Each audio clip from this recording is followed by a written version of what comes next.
आज हम science and technology को लेखपाल, यूपी पुलिस, यूपीएससी और यूपीएसएससी के सिलेबस के अनुसार अध्ययन करेंगे। स्वतंत्र भारत में विज्ञान और प्रौद्योगिकी ने राष्ट्र निर्माण और राष्ट्रीय सुरक्षा में जो केंद्रीय भूमिका निभाई है, आज की इस चर्चा में हम सीधे उसी विषय पर प्रवेश करते हैं। हाँ, और ये एक ऐसा विषय है जहाँ से प्रतियोगी परीक्षाओं, चाहे वो प्रारंभिक हो या मुख्य परीक्षा, सीधे प्रश्न बनते हैं। विज्ञान और प्रौद्योगिकी नीतियों के ऐतिहासिक विकास से लेकर आज के अत्याधुनिक तकनीकी अनुप्रयोगों तक हर चरण का अपना एक अलग महत्व है। बिल्कुल। इसलिए तथ्यों, तिथियों और विशेष शब्दावलियों पर बारीकी से ध्यान देना आवश्यक है। तो चलिए इस पूरी यात्रा को चरणबद्ध तरीके से डिकोड करते हैं। अगर हम शुरुआत की बात करें तो 1958 से लेकर 2013 तक मुख्य रूप से 4 विज्ञान नीतियां आई हैं। आजादी के तुरंत बाद 1958 में पहली विज्ञान नीति संकल्प यानी एसपीआर लाया गया। जी। पंडित नेहरू के समय में जब देश के सामने भूखमरी और बुनियादी ढांचे जैसी इतनी बड़ी चुनौतियां थीं, तब विज्ञान पर यह विशेष फोकस किस तरह काम कर रहा था? उस समय की परिस्थितियों को देखते हुए ये एक बहुत ही दूरदर्शी कदम था। 1958 की इस नीति का सबसे बड़ा फोकस था देश में वैज्ञानिक दृष्टिकोण, या जिसे हम साइंटिफिक टेम्पर कहते हैं, उसका विकास करना। मतलब विज्ञान को सिर्फ लैब्स तक सीमित नहीं रखना था। सही कहा।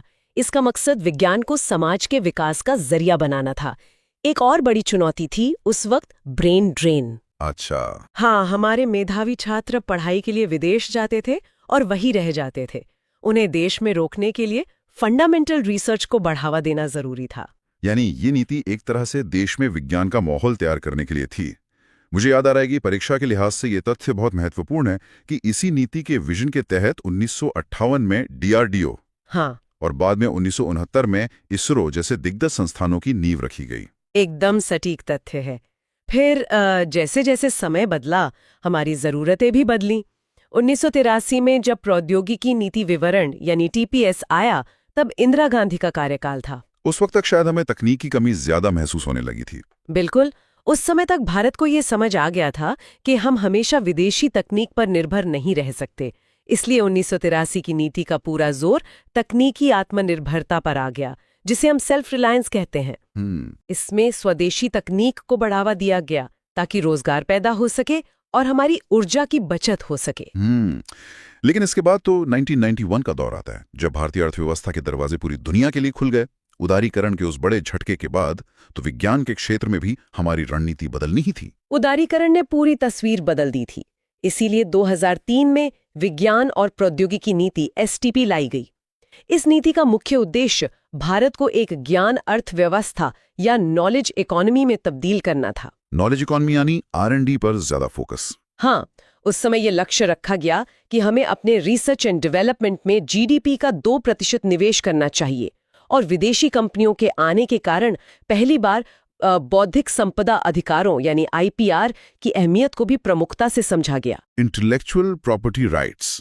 और फिर आता है 2010 से 2020 का दशक, जिसे सरकार ने नवाचार का दशक घोषित किया। इसी दौरान 2013 की एसटीआईपी नीति लागू हुई। जी। ये शायद पहली बार था जब इनोवेशन यानी नवाचार शब्द को नीति के नाम में ही आधिकारिक रूप से जोड़ दिया गया। 2013 की नीति कई मायनों में बहुत खास है। इसका लक्ष्य भारत को दुनिया की शीर्ष 5 वैज्ञानिक शक्तियों में शामिल करना था। यहाँ छात्रों को एक खास शब्दावली SRISTI पर ध्यान देना चाहिए। SRISTI, इसका पूरा रूप क्या है? इसका अर्थ है science, research and innovation system for high technology led path for India. काफी लंबा नाम है, science, research and innovation system for high technology led path for India. बिल्कुल। इस नीति में लैंगिक समानता यानी जेंडर पैरिटी पर भी जोर दिया गया, ताकि विज्ञान में महिलाओं की भागीदारी बढ़े। और अगर हम आज की बात करें तो सरकार एसटीआईपी 2020 के नए मसौदे पर काम कर रही है, जो कि पूरी तरह से आत्मनिर्भर भारत के विजन पर आधारित है। एकदम सही। नीतियों के सफर के बाद अगर हम ये देखें कि आम आदमी की जिंदगी में तकनीक ने कैसे प्रवेश किया है, तो यह परीक्षा का सबसे महत्वपूर्ण हिस्सा बन जाता है। अप्लाइड साइंस से सबसे ज्यादा सवाल आते हैं। हाँ, सीधे एप्लीकेशंस पर प्रश्न पूछे जाते हैं। शुरुआत हम डिजिटल क्रांति से करते हैं, जहां यूपीआई ने पूरी दुनिया को हैरान कर रखा है। आज हम सब्जी वाले को भी QR कोड स्कैन करके पेमेंट कर रहे हैं। डिजिटल समावेशन या डिजिटल इंक्लूजन में भारत ने जो किया है वो अभूतपूर्व है। लेकिन परीक्षा के लिए हमें इसके एडवांस्ड वर्जन्स देखने होंगे, जैसे UPI लाइट और 123 पे। ये बिना इंटरनेट के चलने वाली सुविधाएं है ना? हाँ, ये तकनीकें बिना इंटरनेट कनेक्शन के भी भुगतान की सुविधा देती हैं, जो ग्रामीण भारत के लिए एक बड़ा गेम चेंजर है। इसके अलावा जैम ट्रिनिटी, जनधन, आधार और मोबाइल। सही। इसका इस्तेमाल करके सरकार जो डायरेक्ट बेनिफिट ट्रांसफर यानी DBT कर रही है, उसने सब्सिडी व्यवस्था से बिचौलियों को पूरी तरह खत्म कर दिया है। डिजिटल अनुप्रयोगों में डिजी लॉकर भी है, जहां हमारे अहम दस्तावेज सुरक्षित रहते हैं। लेकिन एक प्रोजेक्ट जो मुझे बहुत ही क्रांतिकारी लगता है वो है भाषिनी। जो लोग अंग्रेजी नहीं जानते उनके लिए ये भाषिनी AI कैसे काम करता है। भाषिनी को आप एक रियल टाइम अनुवादक के रूप में देख सकते हैं, जो आर्टिफिशियल इंटेलिजेंस पर आधारित है। इसका मकसद इंटरनेट पर मौजूद अथाह ज्ञान को भारत की सभी स्थानीय भाषाओं में उपलब्ध कराना है, ताकि भाषा की वजह से कोई पीछे ना छूट जाए। बिल्कुल, कोई भी व्यक्ति तकनीक के लाभ से वंचित न रहे। स्वास्थ्य के क्षेत्र में भी कोविन और एभा गार्ड ने हमारे मेडिकल डेटा को डिजिटल कर दिया है। लेकिन ग्रामीण स्वास्थ्य में ई-संजीवनी का भी बड़ा नाम है।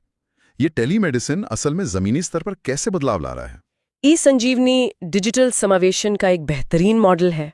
मान लीजिए कोई मरीज किसी दूर दराज के गांव में है जहां विशेषज्ञ डॉक्टर नहीं है। वो अपने नजदीकी स्वास्थ्य केंद्र पर जाकर वीडियो कॉल के जरिए शहर के बड़े डॉक्टर से जुड़ सकता है। इसके साथ ही प्रधानमंत्री भारतीय जन औषधि परियोजना जैसी पहल जेनेरिक दवाएं बहुत सस्ते दामों पर उपलब्ध करा रही हैं। PMBJP बजट 2023-24 में एक और बहुत बड़ी घोषणा हुई थी, क्रिस्पर मिशन के बारे में। इसका लक्ष्य आदिवासी क्षेत्रों में सिकल सेल अनीमिया को खत्म करना है। जो छात्र जीव विज्ञान बैकग्राउंड से नहीं है, उनके लिए क्रिस्पर असल में काम कैसे करता है? क्रिस्पर को आप एक जेनेटिक कैंची या मॉलिक्यूलर सिजर्स की तरह समझ सकते हैं। वैज्ञानिक इस तकनीक का इस्तेमाल करके DNA के उस हिस्से को काट कर निकाल देते हैं या सुधार देते हैं जो बीमारी पैदा कर रहा है। तो ये डायरेक्टली DNA लेवल पर बीमारी को ठीक करता है? हाँ, सिकल सेल अनीमिया एक आनुवांशिक बीमारी है, एक जेनेटिक डिजीज है, और क्रिस्पर तकनीक इसे जड़ से खत्म करने की क्षमता रखती है। अब अगर हम भारत के सबसे बड़े क्षेत्र कृषि की बात करें, तो वहां भी तकनीक सिर्फ ट्रैक्टर तक सीमित नहीं रही। किसान ड्रोन का इस्तेमाल कीटनाशकों के छिड़काव और फसलों की निगरानी के लिए हो रहा है, जो समय और श्रम दोनों बचाता है। इसके अलावा E-NAM यानी राष्ट्रीय कृषि बाजार बहुत महत्वपूर्ण है। इसे आप किसानों के लिए एक ई-कॉमर्स प्लेटफॉर्म मान सकते हैं। जिसे हम ऑनलाइन शॉपिंग करते हैं, वैसे ही किसान अपनी फसल बेच सकते हैं। एकदम वैसे ही उत्तर प्रदेश का कोई किसान अपनी फसल की कीमत ऑनलाइन चेक कर सकता है और देश की किसी भी मंडी में जहां उसे अच्छा दाम मिले अपनी उपज बेच सकता है। और मिट्टी की जांच के लिए भी तो योजना है ना? हाँ, मिट्टी की सेहत सुधारने के लिए सॉइल हेल्थ कार्ड योजना है, जिससे किसान को पता चलता है कि उसके खेत में किस उर्वरक की कितनी जरूरत है। अननेसेसरी केमिकल्स का इस्तेमाल कम होता है। कुपोषण की समस्या से निपटने के लिए भी कृषि वैज्ञानिकों ने बायो फोर्टिफाइड फसलें तैयार की हैं, जैसे जिंक युक्त चावल और आयरन युक्त बाजरा। ये फसलें सीधे तौर पर पोषण सुरक्षा सुनिश्चित करती हैं। सही बात है। अब थोड़ा इंफ्रास्ट्रक्चर की तरफ रुख करते हैं। हमने अपना स्वदेशी GPS बना लिया है, नैविक, और अब सरकार फोन कंपनियों से इसे अनिवार्य रूप से शामिल करने को कह रही है। हाँ, नैविक हमारी सामरिक और नागरिक दोनों जरूरतों को पूरा करता है। मोबिलिटी में एक और बड़ी तकनीक है फास्टैग, जो रेडियो फ्रीक्वेंसी आइडेंटिफिकेशन या RFID तकनीक पर काम करता है। इससे टोल प्लाजा पर लंबा इंतजार खत्म हो गया है और परिवहन को स्वच्छ बनाने के लिए इलेक्ट्रिक वाहनों को बढ़ावा देने वाली FAME 2 नीति आई है। FAME 2 से सीधे प्रश्न बन सकते हैं। EV एडॉप्शन के लिए ये बहुत जरूरी पॉलिसी है। रेलवे में जो हादसों को रोकने के लिए स्वदेशी कवच प्रणाली लगाई जा रही है, वो भी बहुत चर्चा में है। ये ट्रेन को टकराने से रोकने का एक स्वचालित सिस्टम है। और अगर हम स्वच्छ ऊर्जा और पर्यावरण की बात करें, तो PM सूर्य घर योजना के जरिए घरों की छतों पर सोलर पैनल लगाए जा रहे हैं। और उजाला योजना ने तो पूरे देश में LED क्रांति ला दी। बिल्कुल। स्वच्छ ऊर्जा में E20 ब्लेंडिंग का लक्ष्य भी याद रखना होगा एस्पिरेंट्स को। इसका मतलब है पेट्रोल में 20% इथेनॉल मिलाना। एकदम सही। इससे न सिर्फ हमारा पेट्रोल का आयात कम हो रहा है, बल्कि गन्ने और मक्के की खेती करने वाले किसानों की आमदनी भी बढ़ रही है। एकदम सही। शिक्षा के क्षेत्र में भी स्वयं और दीक्षा जैसे पोर्टल मुफ्त डिजिटल शिक्षा दे रहे हैं। और स्कूलों में जो अटल टिंकरिंग लैब्स यानी ATL बन रही हैं, वहां बच्चे 3D प्रिंटिंग और रोबोटिक्स सीख रहे हैं। और आपदा प्रबंधन यानी डिजास्टर मैनेजमेंट में भी इसरो के सैटेलाइट्स की भूमिका कमाल की है। भुवन पोर्टल का इस्तेमाल सिर्फ नक्शे देखने के लिए नहीं होता। तो इसका और क्या उपयोग है? इसका उपयोग MGNREGA के तहत बनने वाले कुओं और सड़कों की जियो टैगिंग के लिए हो रहा है, ताकि भ्रष्टाचार ना हो। ये तो ट्रांसपेरेंसी के लिए बहुत अच्छा कदम है। आपदा से जुड़ी एक और बहुत ही उपयोगी तकनीक है जेमिनी डिवाइस। जब मछुआरे गहरे समुद्र में जाते हैं तो मोबाइल नेटवर्क काम नहीं करता। हाँ, वहां तो सिग्नल नहीं आता। तो जेमिनी डिवाइस सैटेलाइट के जरिए मछुआरों को समुद्री तूफान या चक्रवात की चेतावनी उनके मोबाइल पर दे देता है। इसी तरह रेडार और रिसात उपग्रहों का डेटा बाढ़ के खतरे का पहले ही अनुमान लगाने में मदद करता है। ये तो बात हुई दैनिक जीवन की। अब कुछ विशिष्ट क्षेत्रों और मिशनों को देखते हैं। ब्लू इकोनॉमी यानी नीली अर्थव्यवस्था में भारत मत्स्य 6000 पर काम कर रहा है, जिसे समुद्रयान भी कहते हैं। जी, ये मिशन गहरे समुद्र में 6000 मीटर नीचे जाकर पॉलीमेटालिक नोड्यूल्स जैसे खनिजों की खोज करेगा, जो इलेक्ट्रिक वाहनों की बैटरी बनाने के काम आते हैं। गहरे समुद्र से जुड़ी एक और तकनीक है आलावानीकरण यानी डिसैलिनेशन। इसे राष्ट्रीय समुद्र प्रौद्योगिकी संस्थान यानी NIOT ने विकसित किया है। इसका क्या काम है? इसके जरिए तटीय क्षेत्रों में समुद्र के खारे पानी को पीने लायक मीठे पानी में बदला जा रहा है। बहुत अहम तकनीक है ये। परमाणु ऊर्जा का नाम सुनते ही हमारे दिमाग में सिर्फ बिजली या बॉम्ब आता है, लेकिन इसके नॉन पावर यूजेस यानी गैर विद्युत उपयोग भी हैं। BARC ने सैनिकों के लिए भाभा कवच नाम की एक बहुत हल्की और बुलेट प्रूफ जैकेट बनाई है। हाँ, और परमाणु तकनीक का इस्तेमाल हमारे भोजन को बचाने में भी हो रहा है। रेडिएशन तकनीक का उपयोग करके प्याज को अंकुरित होने और लीची को जल्दी सड़ने से बचाया जा रहा है, जिससे इनका निर्यात आसान हो गया है। बिल्कुल। और चिकित्सा में कैंसर के इलाज के लिए टाटा मेमोरियल जैसे अस्पतालों में अब स्वदेशी कोबाल्ट मशीनें इस्तेमाल हो रही हैं। सुपर कंप्यूटिंग की दुनिया में प्रत्यूष और मेहर हमारे बड़े नाम हैं। इनसे मौसम की सटीक भविष्यवाणी होती है। इसके अलावा ट्रेडिशनल नॉलेज यानी पारंपरिक ज्ञान को सुरक्षित रखने के लिए traditional knowledge digital library TKDL एक बड़ा कदम है। इसका मुख्य उद्देश्य क्या है? इसका सबसे बड़ा उद्देश्य है बायोपायरेसी को रोकना। अतीत में विदेशी कंपनियों ने हमारे नीम और हल्दी के औषधीय गुणों का पेटेंट कराने की कोशिश की थी। हाँ, ये विवाद काफी चर्चा में रहा था। TKDL हमारे आयुर्वेद और योग के ज्ञान का एक डिजिटल सबूत है, जिससे कोई भी विदेशी कंपनी हमारे पारंपरिक ज्ञान को अपना बताकर पेटेंट नहीं करा सकती। इसी दिशा में आयुष ग्रिड भी काम कर रहा है। साइबर सुरक्षा के मोर्चे पर साइबर स्वच्छता केंद्र आम नागरिकों के कंप्यूटर और मोबाइल से वायरस हटाने में मदद कर रहा है, और CERT-IN राष्ट्रीय स्तर पर किसी भी साइबर हमले की चेतावनी जारी करने वाली सबसे प्रमुख एजेंसी है। ई-रूपी को लेकर अक्सर छात्रों में ये कंफ्यूजन रहता है कि क्या ये कोई नई डिजिटल करेंसी है? नहीं, ये कोई करेंसी नहीं है। इसे आप एक तरह का डिजिटल वाउचर समझ सकते हैं। इसके लिए लाभार्थी के पास बैंक खाता होना भी जरूरी नहीं है। सरकार किसी खास काम के लिए जो ई-रूपी वाउचर देगी, वो सिर्फ उसी काम में खर्च होगा। ओह अच्छा। अंतरिक्ष और रक्षा क्षेत्र के बिना विज्ञान की कोई भी चर्चा अधूरी है। चंद्रयान 3 की सफलता ने इतिहास रच दिया। हम चंद्रमा के दक्षिणी ध्रुव पर उतरने वाले पहले देश बन गए हैं। बिल्कुल। इसके लैंडिंग पॉइंट का नाम शिव शक्ति पॉइंट, लैंडर का नाम विक्रम और रोवर का प्रज्ञान रखा गया है। और ISRO यही नहीं रुका। सूर्य के अध्ययन के लिए आदित्य L1 मिशन को सफलतापूर्वक लैग्रेंज पॉइंट 1 पर स्थापित कर दिया गया है।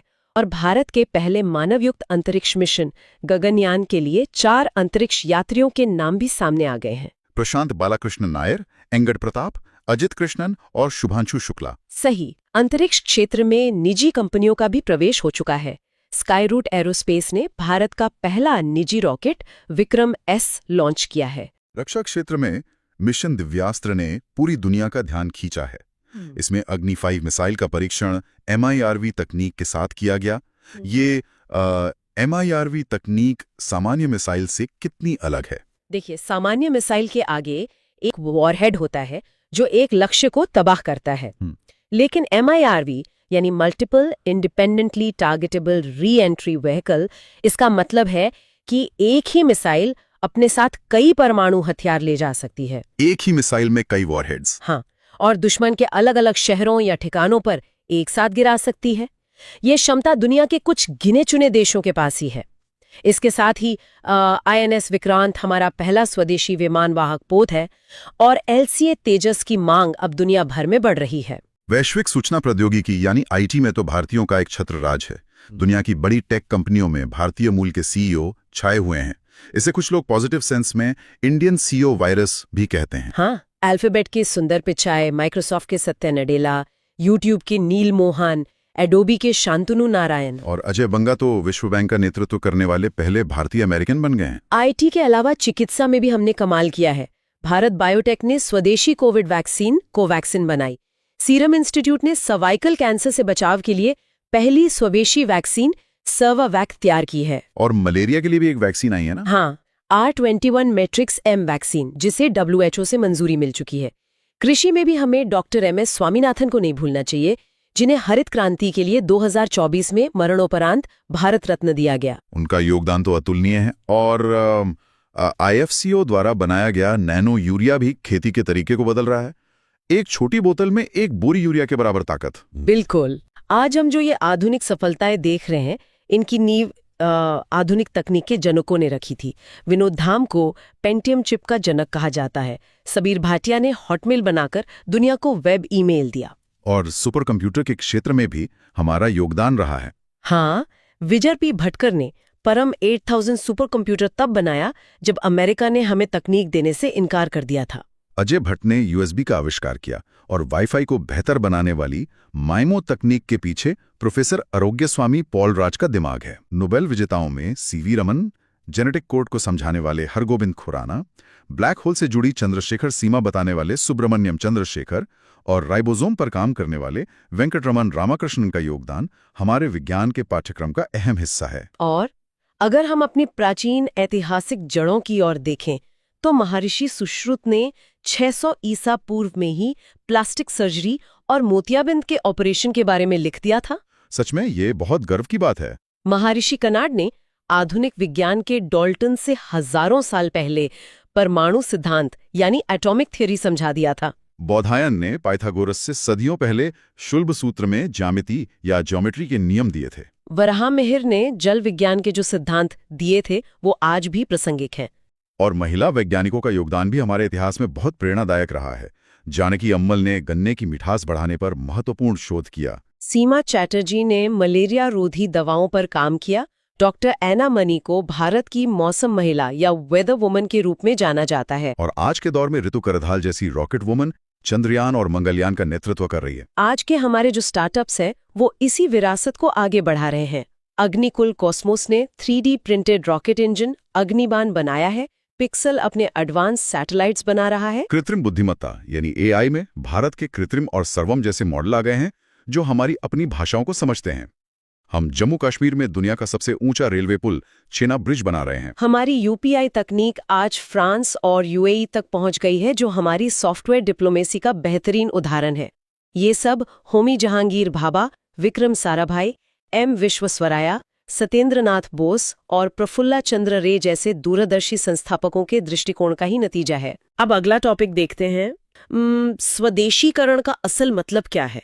क्या ये सिर्फ मेक इन इंडिया का ही दूसरा नाम है? देखिए, ये एक बहुत ही बुनियादी लेकिन महत्वपूर्ण सवाल है। अकादमिक और रणनीतिक दृष्टिकोण से अगर समझें तो स्वदेशीकरण या इंडिजनाइजेशन का अर्थ केवल मेक इन इंडिया या भारत में किसी चीज की असेंबलिंग करने तक सीमित नहीं है। इसका वास्तविक अर्थ है designed and developed in India, यानी भारत द्वारा ही उस तकनीक का मूल डिजाइन और विकास करना। जी। इसके पीछे का मुख्य उद्देश्य है बौद्धिक संपदा, जिसे हम इंटेलेक्चुअल प्रॉपर्टी या IP कहते हैं, उसका पूर्ण स्वामित्व प्राप्त करना। इसे थोड़ा और स्पष्ट करते हैं। IP का स्वामित्व इतना जरूरी क्यों है? मतलब इसे ऐसे समझते हैं, अगर कोई विदेशी कंपनी के डिजाइन और उनके द्वारा दिए गए पुर्जों से भारत में कोई मशीन बना भी ली जाए तो तकनीक पर अपना नियंत्रण नहीं होता। वे जब चाहें अपग्रेड देने से मना कर सकते हैं। लेकिन जब तकनीक का मूल डिजाइन, उसके कोड्स और उसके अधिकार अपने पास होते हैं, तभी पूर्ण स्वदेशीकरण संभव होता है। बिल्कुल। रक्षा क्षेत्र में इसका रणनीतिक महत्व सबसे अधिक है, क्योंकि संकट के समय किसी विदेशी सप्लायर पर निर्भर नहीं रहा जा सकता। सही कहा। और शायद इसी आयात निर्भरता को खत्म करने के लिए सरकार ने रक्षा खरीद में कुछ बड़े बदलाव किए हैं।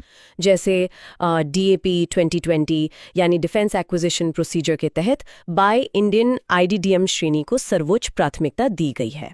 इसका सीधा सा अर्थ ये है कि रक्षा बलों के लिए जो भी खरीदारी होगी उसमें भारतीय डिजाइन, विकास और निर्माण वाली चीजों को सबसे ऊपर रखा जाएगा। एकदम सटीक।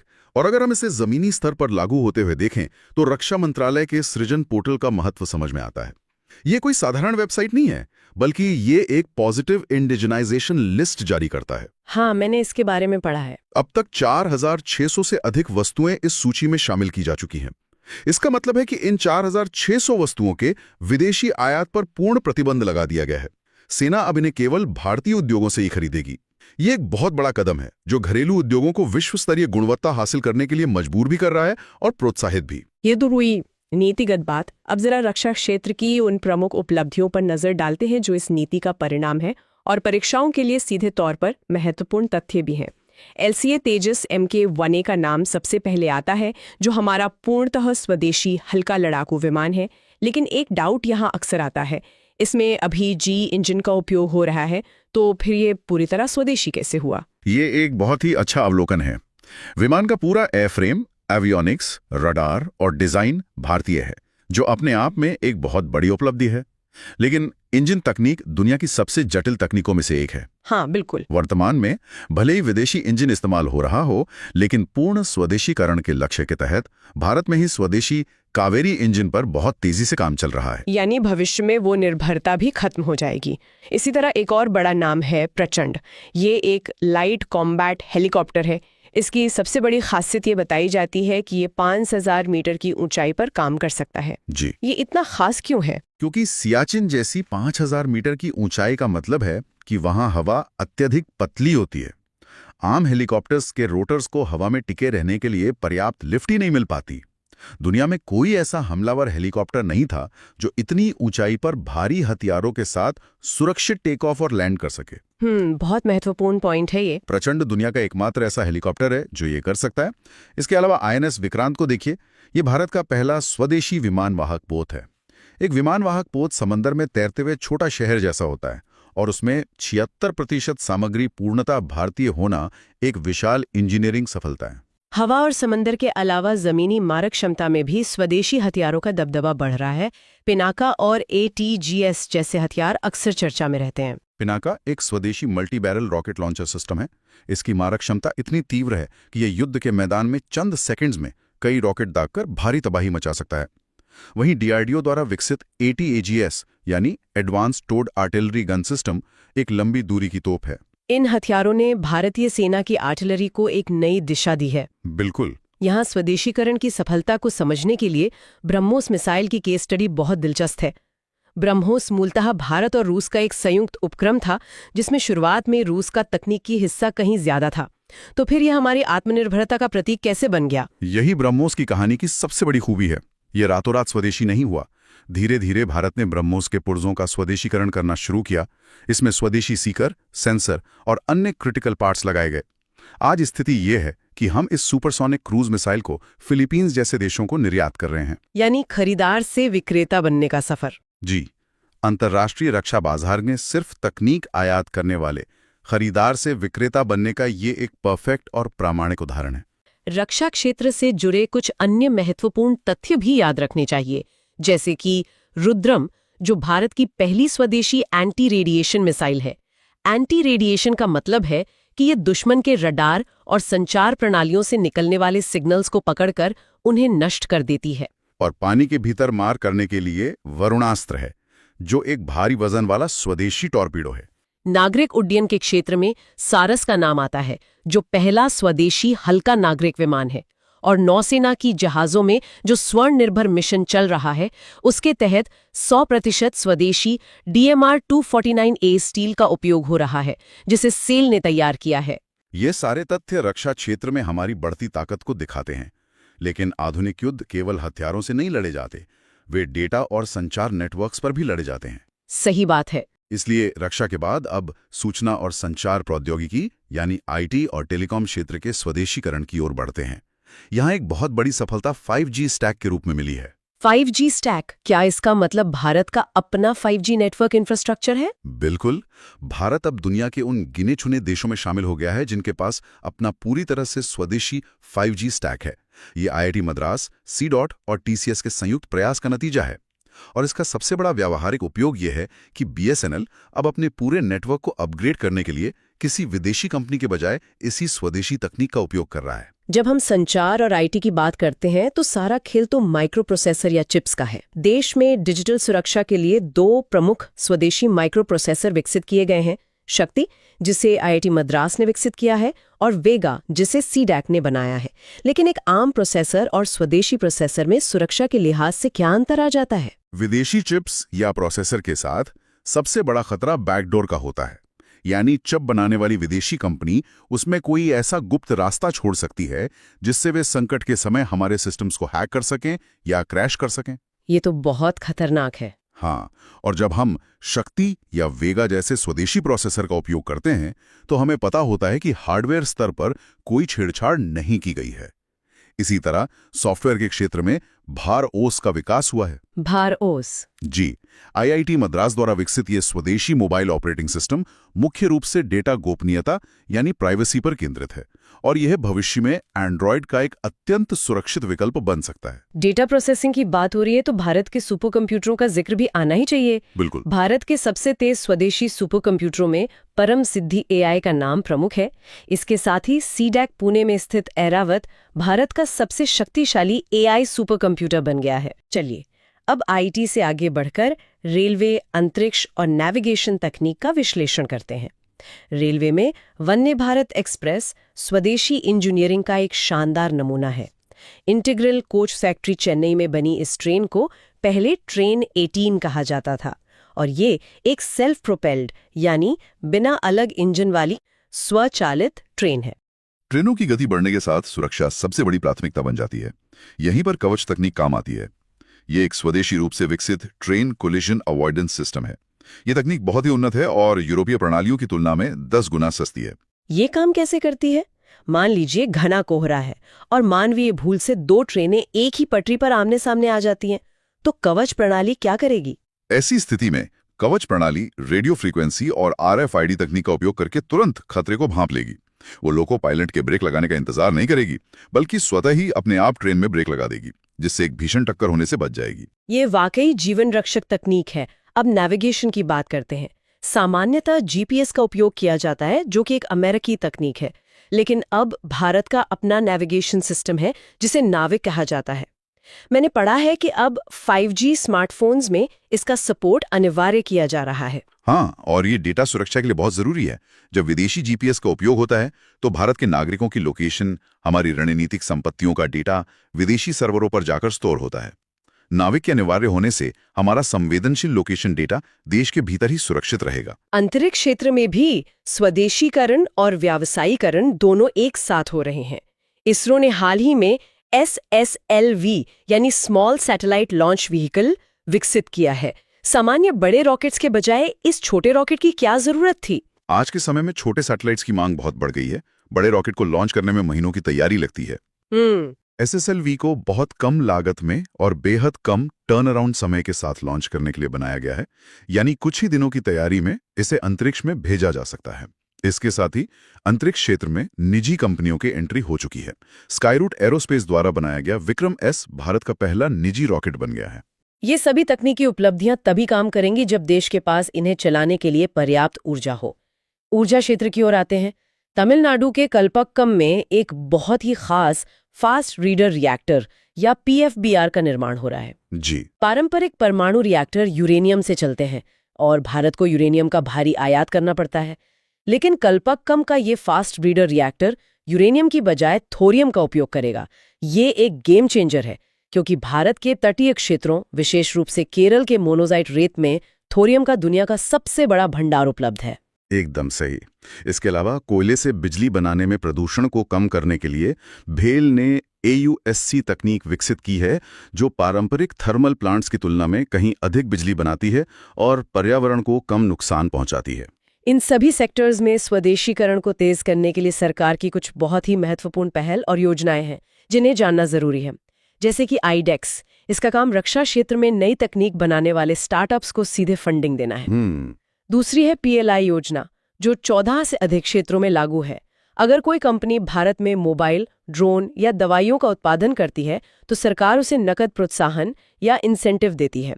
इसके अलावा उत्तर प्रदेश और तमिलनाडु में रक्षा औद्योगिक गलियारे बनाए गए हैं और चिप्स के निर्माण के लिए इंडिया सेमीकंडक्टर मिशन शुरू किया गया है, ताकि भारत में ही चिप निर्माण का पूरा इकोसिस्टम खड़ा किया जा सके। बिल्कुल। अब तक हमने जिन तकनीकों पर चर्चा की है वो आज की जरूरतें हैं, लेकिन विज्ञान और प्रौद्योगिकी के इस व्याख्यान में हमारा ध्यान नई और उभरती हुई प्रौद्योगिकियों पर भी होना चाहिए। इनमें सबसे आगे है आर्टिफिशियल इंटेलिजेंस, और अब सिर्फ सामान्य एआई की नहीं बल्कि जेनरेटिव एआई की बात हो रही है, जैसे कि चैट जीपीटी या जेमिनी। जनरेटिव एआई की ताकत तो स्पष्ट है, ये टेक्स्ट, कोड्स, इमेज सब कुछ बना सकता है, लेकिन इसके खतरे भी उतने ही बड़े हैं, विशेषकर डीप फैक का मुद्दा, जहां एआई का उपयोग करके किसी भी व्यक्ति का हूबहू असली दिखने वाला नकली वीडियो बनाया जा सकता है। हाँ, ये एक बड़ी समस्या है। ये मिस इन्फॉर्मेशन या गलत सूचनाओं के फैलने का एक बहुत बड़ा कारण है। खासकर चुनावों के दौरान ये एक गंभीर सुरक्षा चुनौती बन जाता है। भारत इस चुनौती से कैसे निपट रहा है? भारत का रुख एआई को लेके बहुत स्पष्ट है। हमारी नीति एआई फॉर ऑल की है। सकारात्मक पक्ष देखें तो भाषिणी मिशन इसका एक बड़ा उदाहरण है। भारत में भाषा की एक बड़ी दीवार है। भाषिणी मिशन इंटरनेट की ज्ञान को सभी भारतीय भाषाओं में अनुवादित करके उपलब्ध करा रहा है। और सुरक्षा के मोर्चे पर? सुरक्षा के मोर्चे पर 2023 में वैश्विक स्तर पर ब्लेचले घोषणापत्र पर हस्ताक्षर हुए हैं, जो एआई की सुरक्षा सुनिश्चित करने का पहला वैश्विक प्रयास है। इसके अलावा 2024 के लिए GPAI यानी ग्लोबल पार्टनरशिप ऑन एआई समूह की अध्यक्षता भी भारत कर रहा है, जो ये तय करेगा कि एआई का सुरक्षित और नैतिक उपयोग कैसे हो। एआई के बाद अगर कोई तकनीक भविष्य को पूरी तरह से बदलने वाली है तो वो है क्वांटम तकनीक। भारत सरकार ने 2023 में 6003 करोड़ रुपए के बजट के साथ राष्ट्रीय क्वांटम मिशन को मंजूरी दी है। ये तकनीक सामान्य सुपर कंप्यूटर से कितनी अलग है? इसे समझने के लिए एक सरल उदाहरण लेते हैं। मान लीजिए एक बहुत बड़ी लाइब्रेरी है और उसमें एक खास किताब का एक खास पन्ना ढूंढना है। आज का सामान्य कंप्यूटर बिट्स पर काम करता है, जो 0 या 1 होते हैं। वह एक एक करके हर किताब को चेक करेगा। लेकिन क्वांटम कंप्यूटर क्यूबिट्स पर काम करता है, जो एक ही समय में 0 और 1 दोनों अवस्थाओं में रह सकते हैं। वह एक ही समय में एक साथ लाइब्रेरी की हर किताब को चेक कर लेगा। जो जटिल गणना करने में आज के सबसे उन्नत सुपर कंप्यूटर को 10,000 साल लगेंगे, क्वांटम कंप्यूटर उसे कुछ ही मिनटों में हल कर देगा। भारत अब उन 6 चुनिंदा देशों में है जिनके पास अपना समर्पित क्वांटम मिशन है। ये सच में विज्ञान का कथाओं जैसा लगता है। इसी तरह डेटा सुरक्षा और वित्तीय प्रणालियों में ब्लॉकचेन तकनीक का प्रभाव बढ़ रहा है। ब्लॉकचेन मूलतः एक विकेंद्रीकृत खाता या डिसेंट्रलाइज्ड लेजर है। इसमें डेटा इस तरह से दर्ज होता है कि उसे हैक करना या बदलना लगभग असंभव है। और इसी अचूक सुरक्षा के कारण इसका इस्तेमाल सिर्फ क्रिप्टो करेंसी तक सीमित नहीं है। तेलंगाना और आंध्र प्रदेश में पायलट प्रोजेक्ट के तौर पर जमीन के रिकॉर्ड्स को ब्लॉकचेन पर रखा जा रहा है। एक बार जमीन किसके नाम है ये दर्ज हो गया तो कोई भी उसमें फर्जीवाड़ा नहीं कर सकता। और इसी ब्लॉकचेन तकनीक के आधार पर आरबीआई ने अपनी डिजिटल करेंसी CBDC या ई-रूपी जारी की है। भविष्य की अन्य तकनीकों में संचार नेटवर्क भी शामिल है। 5G की सफलता के बाद अब भारत 6G अलायंस पर काम चल रहा है, जिसका लक्ष्य 2030 तक देश में 6G लॉन्च करना है, जो 5G से 100 गुना ज्यादा तेज होगा। 5G की सबसे बड़ी खूबी इसकी कम लेटेंसी है, यानी डेटा भेजने और प्राप्त करने के बीच लगने वाला न्यूनतम समय। यह कम लेटेंसी इंटरनेट ऑफ थिंग्स के लिए बहुत जरूरी है। बिल्कुल। IoT का मतलब है जब घर के उपकरण, कार सब इंटरनेट से जुड़कर बात करें। इसके साथ ही एज कंप्यूटिंग बहुत तेजी से बढ़ रही है। पहले डेटा प्रोसेस होने के लिए दूर क्लाउड सर्वर पर जाता था। एज कंप्यूटिंग में डेटा डिवाइस के पास ही प्रोसेस हो जाता है। इससे स्पीड काफी बढ़ जाती है। जी। इसके अलावा मेटावर्स जैसी आभासी दुनिया, जहां लोग डिजिटल अवतार के जरिए मिलते हैं, वहां डिजिटल संपत्तियों का मालिकाना हक NFT से तय होता है। इन सब से जो अथाह डेटा पैदा हो रहा है उसे हम बिग डेटा कहते हैं। ये तो हुई डिजिटल दुनिया की बात। विज्ञान और शोध में जीव विज्ञान या बायोटेक्नोलॉजी का क्षेत्र भी बहुत तेजी से आगे बढ़ रहा है। CRISPR-Cas9 का नाम आजकल बहुत चर्चा में है। ये एक बायो कैंची है। वैज्ञानिक इसका उपयोग करके DNA के उस हिस्से को काट सकते हैं जिसमें आनुवंशिक बीमारी है। और इसी के समानांतर भारत में जीनोम इंडिया प्रोजेक्ट भी चल रहा है। जी, जिसके तहत 10,000 अलग-अलग समुदायों के DNA का डेटाबेस तैयार किया जा रहा है। इसका मकसद प्रिसिजन मेडिसिन यानी हर व्यक्ति की आनुवंशिक बनावट के अनुसार सटीक दवाइयां बनाना है। विज्ञान के एक और मोर्चे पर ऊर्जा संकट से निपटने के लिए ग्रीन हाइड्रोजन को भविष्य का ईंधन माना जा रहा है। इलेक्ट्रोलिसिस प्रक्रिया के जरिए पानी से हाइड्रोजन और ऑक्सीजन को अलग किया जाता है। लेकिन इसकी सबसे बड़ी चुनौती ये है कि हाइड्रोजन अत्यधिक ज्वलनशील गैस है, इसलिए इसका सुरक्षित भंडारण और परिवहन तकनीकी रूप से बहुत कठिन और महंगा है। अंत में कुछ और अत्यंत महत्वपूर्ण वैज्ञानिक और सुरक्षा अनुसंधान महाराष्ट्र के हिंगोली में लीगो इंडिया प्रयोगशाला बन रही है, जो ब्रह्मांड में गुरुत्वाकर्षण तरंगों का पता लगाएगी। और दूसरी तरफ डिजिटल दुनिया के सबसे अंधेरे हिस्से, जिसे डार्क नेट कहते हैं, वहां होने वाले अवैध हथियारों और ड्रग्स के व्यापार को रोकने के लिए जांच एजेंसियां ऑपरेशन चक्र जैसे अभियान चला रही हैं। अब अगला टॉपिक देखते हैं। सबसे पहले ये स्पष्ट होना चाहिए कि ये ड्यूअल यूज प्रौद्योगिकी आखिर है क्या। अगर हम इसके नाम पर ही ध्यान दें तो इसका सीधा सा अर्थ उन तकनीकों, सामग्रियों या उपकरणों से है जिनका उपयोग नागरिक यानी पीसफुल उद्देश्यों के लिए, बिल्कुल, और सैन्य यानी डिस्ट्रक्टिव उद्देश्यों दोनों के लिए किया जा सकता है। एक ही तकनीक, लेकिन उसके इस्तेमाल के दो बिल्कुल अलग अलग सिरे। तो इसका क्या अर्थ है? अगर हम इसे व्यापक संदर्भ में देखें तो ये अवधारणा हमारे आसपास ही मौजूद है और इसका दायरा बहुत बड़ा है। हम इसके सबसे सरल उदाहरण से शुरुआत कर सकते हैं, जीपीएस तकनीक। हाँ, नेविगेशन के लिए। सही कहा। नागरिक उपयोग में हम इसका इस्तेमाल शहर में रास्ता खोजने या नेविगेशन के लिए करते हैं। ये एक बहुत ही शांतिपूर्ण और उपयोगी काम है। लेकिन सैन्य उपयोग में सेना इसी जीपीएस डेटा का उपयोग किसी क्रूज मिसाइल को सटीक निशाना लगाने या ड्रोन स्ट्राइक के लिए करती है। तकनीक वही है, सैटेलाइट वही है, लेकिन उद्देश्य पूरी तरह बदल गया। एक और बहुत ही क्लासिक उदाहरण अमोनियम नाइट्रेट का है। खेतों में किसान इसका उपयोग उर्वरक यानी फर्टिलाइजर के रूप में करता है ताकि फसल अच्छी हो। ये एक जीवन रक्षक नागरिक उपयोग है। लेकिन वही रसायन जब किसी गलत हाथ में पड़ता है तो आतंकवादी उसका उपयोग आईईडी यानी इम्प्रोवाइज्ड एक्सप्लोजिव डिवाइस मतलब बम बनाने में कर सकते हैं। इसका सीधा अर्थ यह है कि कोई भी तकनीक अपने आप में अच्छी या बुरी नहीं होती, उस तकनीक को इस्तेमाल करने वाले का इरादा उसे परिभाषित करता है। परीक्षा के दृष्टिकोण से छात्रों को इस द्वैत को समझना बहुत जरूरी है। सुमेलन यानी मैचिंग वाले प्रश्नों में अक्सर तकनीक का नाम देकर उसके नागरिक और सैन्य उपयोगों को पहचानने के लिए कहा जाता है। यहाँ एक बहुत ही रोचक तथ्य सामने आता है। अगर हम विज्ञान के विभिन्न क्षेत्रों का गहराई से विश्लेषण करें तो ये डुअल यूज और भी स्पष्ट हो जाता है। उदाहरण के लिए परमाणु तकनीक को लेते हैं। Nuclear technology. हाँ, इसका एक बहुत ही शानदार शांतिपूर्ण उपयोग है। परमाणु रिएक्टरों के माध्यम से स्वच्छ बिजली का उत्पादन करना और रेडियो आइसोटोप्स का उपयोग करके कैंसर जैसी बीमारियों के लिए परमाणु चिकित्सा विकसित करना। लेकिन इसका दूसरा पहलू क्या है? उसी यूरेनियम या प्लूटोनियम का इस्तेमाल करके विनाशकारी परमाणु बम या डर्टी बम बनाना। बिल्कुल। इसी तरह बायोटेक्नोलॉजी का क्षेत्र भी दोधारी तलवार है। एक तरफ हम इसका उपयोग जीवन रक्षक टीके और आधुनिक दवाइयां बनाने में करते हैं, लेकिन इसका सबसे खतरनाक स्या पहलू एंथ्रैक्स या चेचक वायरस जैसे जैविक हथियारों का निर्माण है, जो रातों रात महामारियां फैला सकते हैं। और अगर हम रसायन विज्ञान या केमिकल सेक्टर की बात करें तो वहां भी यही कहानी है। कीटनाशक, पेंट्स और प्लास्टिक उद्योग इसके बहुत ही सामान्य और शांतिपूर्ण उपयोग हैं।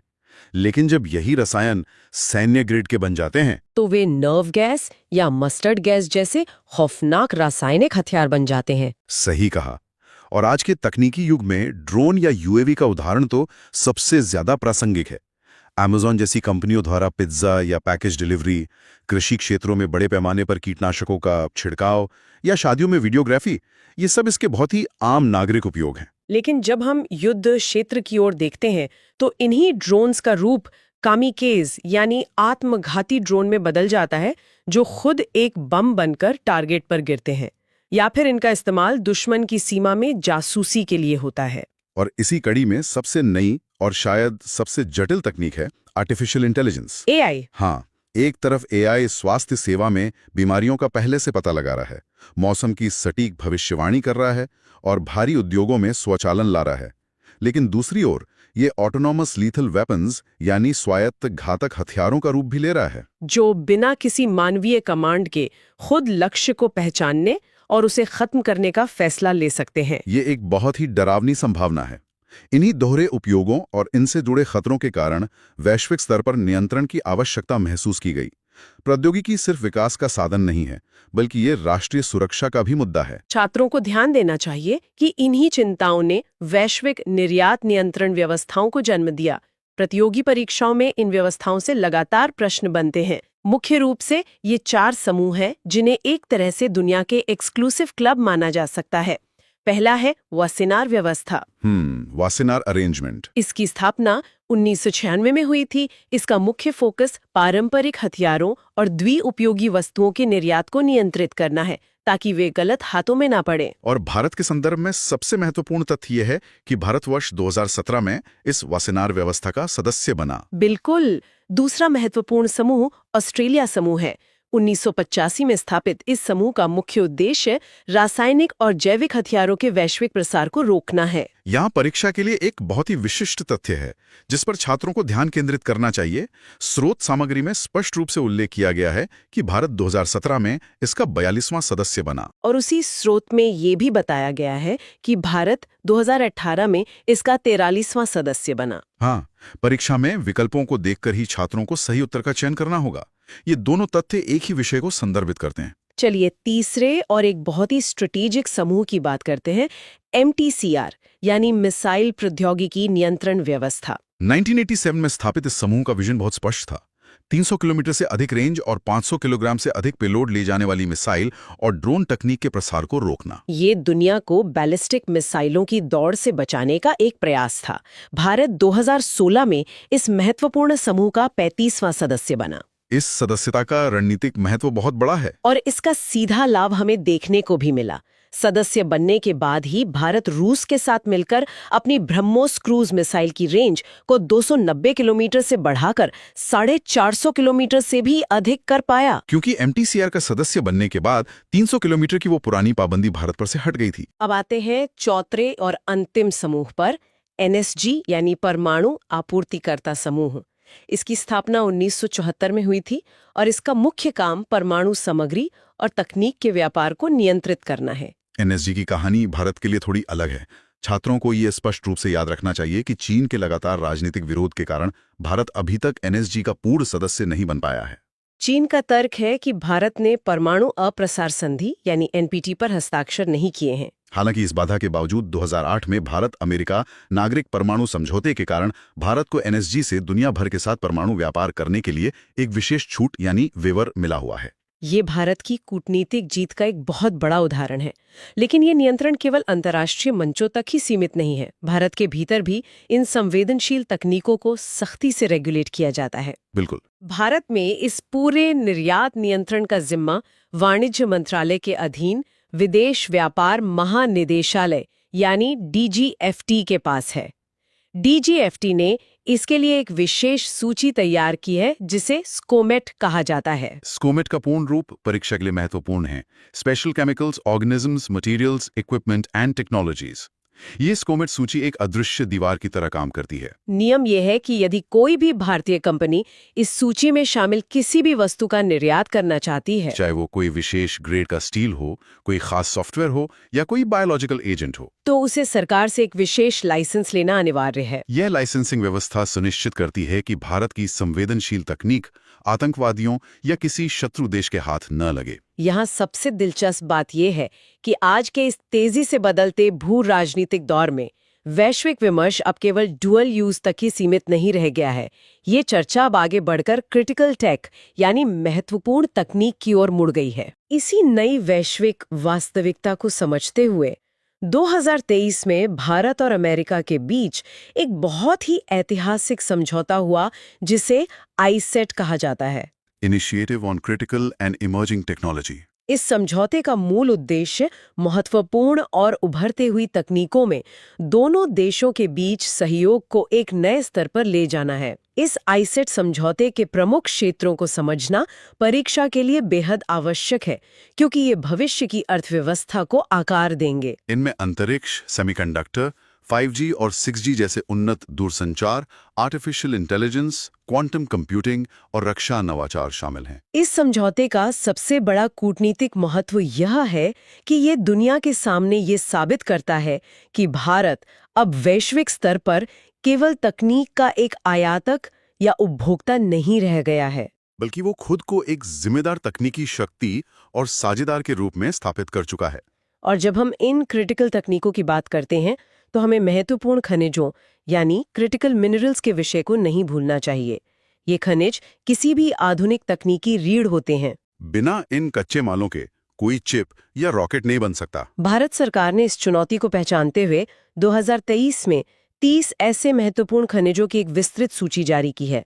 इसमें सबसे प्रमुख नाम आता है लिथियम का, जिसे आज के ऊर्जा संक्रमण युग का सफेद सोना भी कहा जाता है। हमारे मोबाइल फोन से लेकर इलेक्ट्रिक वाहनों की बैटरी इसी लिथियम पर निर्भर है।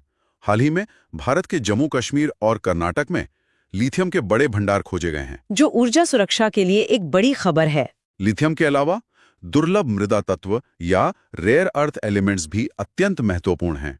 ये 17 विशेष तत्वों का एक समूह है जो उच्च क्षमता वाले चुंबक, सैन्य रडार और हमारे स्मार्टफोन्स की स्क्रीन बनाने में काम आते हैं। समस्या ये है कि वर्तमान में इन तत्वों के प्रसंस्करण पर चीन का वैश्विक एकाधिकार है। और चीन के इसी एकाधिकार को तोड़ने तथा भारत की तकनीकी प्रगति को भविष्य में किसी भी बाधा से बचाने के लिए भारत सरकार ने एक रणनीतिक कदम उठाते हुए काबिल नामक कंपनी की स्थापना की है। खनिज विदेश इंडिया लिमिटेड। यह एक बहुत ही महत्वपूर्ण कदम है। ये कंपनी विदेशों में जाकर भारत के लिए सीधे खदानें खरीद रही है।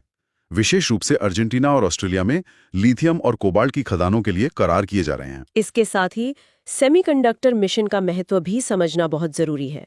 आज के समय में एक साधारण वॉशिंग मशीन से लेकर एक उन्नत सुपरसोनिक मिसाइल तक सब कुछ इन्हीं छोटे से सेमीकंडक्टर चिप्स से चलता है। भारत सरकार ने इंडिया सेमीकंडक्टर मिशन के तहत 10 बिलियन अमेरिकी डॉलर यानी करीब 76,000 करोड़ रुपए की भारी भरकम प्रोत्साहन राशि की घोषणा की है, ताकि देश में ही चिप निर्माण शुरू हो सके। इसी दूरदर्शी नीति का परिणाम है कि हाल ही में अमेरिकी कंपनी माइक्रॉन गुजरात में और टाटा इलेक्ट्रॉनिक्स असम में अपने विशाल सेमीकंडक्टर प्लांट लगा रहे हैं। भारत की तकनीकी और कूटनीतिक शक्ति केवल उसके आर्थिक निवेश में ही नहीं, बल्कि उसकी बेहद जिम्मेदार अंतर्राष्ट्रीय नीतियों में भी झलकती है। परीक्षार्थियों को 3 बहुत ही महत्वपूर्ण नीतियां याद रखनी चाहिए जो भारत के चरित्र को दर्शाती हैं। पहली नीति रासायनिक हथियारों से जुड़ी है। विज्ञान और प्रौद्योगिकी खंड का अगला बहुत ही महत्वपूर्ण भाग है अंतरिक्ष प्रौद्योगिकी और भारतीय अंतरिक्ष नीति 2023। सबसे पहले इसकी एक सरल तकनीकी परिभाषा समझते हैं। पृथ्वी के वायुमंडल के बाहर अंतरिक्ष की खोज करना, वहां उपग्रह भेजना और उन उपग्रहों से प्राप्त डेटा का उपयोग कृषि, संचार और मानव कल्याण के लिए करना ही अंतरिक्ष प्रौद्योगिकी कहलाता है। वर्ष 2023 की भारतीय अंतरिक्ष नीति परीक्षा के नजरिए से बेहद महत्वपूर्ण है। खासकर इसके संस्थागत ढांचे को लेकर मिलान वाले प्रश्न बन सकते हैं। इस नीति ने भारत के पूरे अंतरिक्ष इकोसिस्टम को 4 प्रमुख और अलग-अलग संस्थाओं में विभाजित कर दिया है। इन चारों संस्थाओं की अलग-अलग भूमिकाओं को स्पष्ट रूप से समझना होगा, क्योंकि यहीं पर अक्सर कंफ्यूजन होता है। पहली संस्था है इनस्पेस।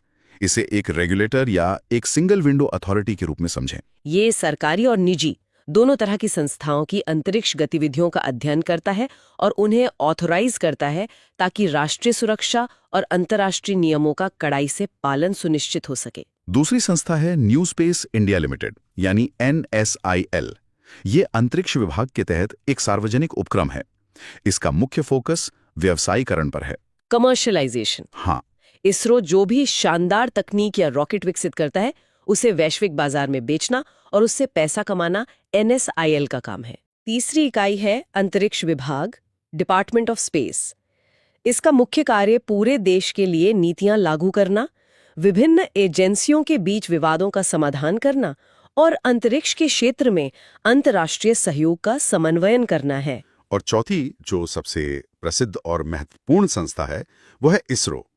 नई नीति के तहत अब इसरो को रूटीन लॉन्च या कमर्शियल कामों से मुक्त कर दिया गया है। अब इसरो का पूरा फोकस सिर्फ एडवांस रिसर्च, नई तकनीकों के विकास, डीप स्पेस एक्सप्लोरेशन और राष्ट्रीय विकास पर केंद्रित होगा। इसरो के इतिहास और उसकी ऐतिहासिक उपलब्धियों से प्रतियोगी परीक्षाओं में हमेशा गहराई से प्रश्न पूछे जाते हैं।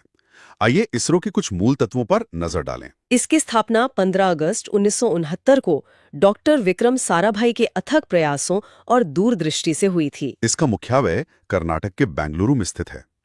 इसरो का जो विजन या आदर्श वाक्य है वो छात्रों को कंठस्थ होना चाहिए, मानव जाति की सेवा में अंतरिक्ष प्रौद्योगिकी। यहाँ एक विशेष तथ्य जिस पर छात्रों को ध्यान देना चाहिए, इसरो के वर्तमान अध्यक्ष डॉक्टर VK नारायणन हैं।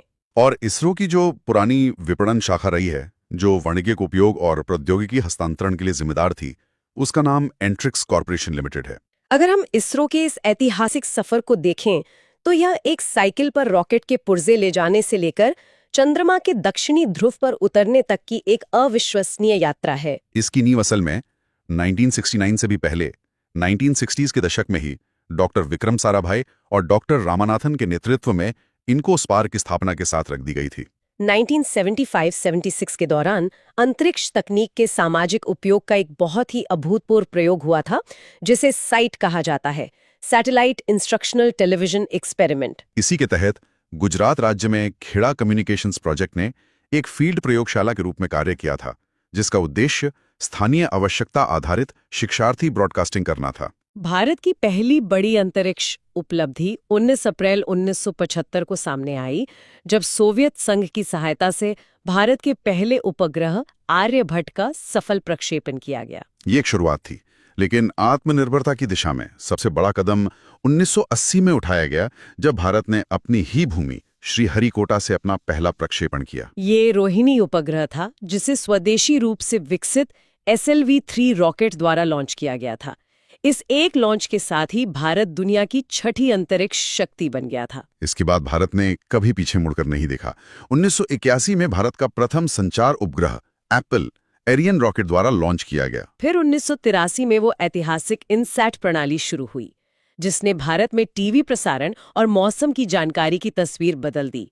ये आज भी एशिया प्रशांत क्षेत्र की सबसे बड़ी घरेलू संचार उपग्रह प्रणालियों में से एक है। शिक्षा के क्षेत्र में भी अंतरिक्ष तकनीक ने एक बड़ी क्रांति ला दी, जब 2004 में GSLV F1 रॉकेट द्वारा भारत का पहला समर्पित शिक्षा उपग्रह एड्यूसैट लॉन्च किया गया, जिसने दूर दराज के गांवों तक शिक्षा पहुंचाने का काम किया। अब आइए इसरो के उन प्रमुख फ्लैगशिप मिशनों की बात करते हैं, जिन्होंने भारत को वैश्विक पटल पर एक स्पेस सुपर पावर के रूप में स्थापित कर दिया। इन मिशनों के तकनीकी विवरण, विशेषकर लॉन्च व्हीकल और तिथियां, परीक्षा के लिए बहुत जरूरी हैं।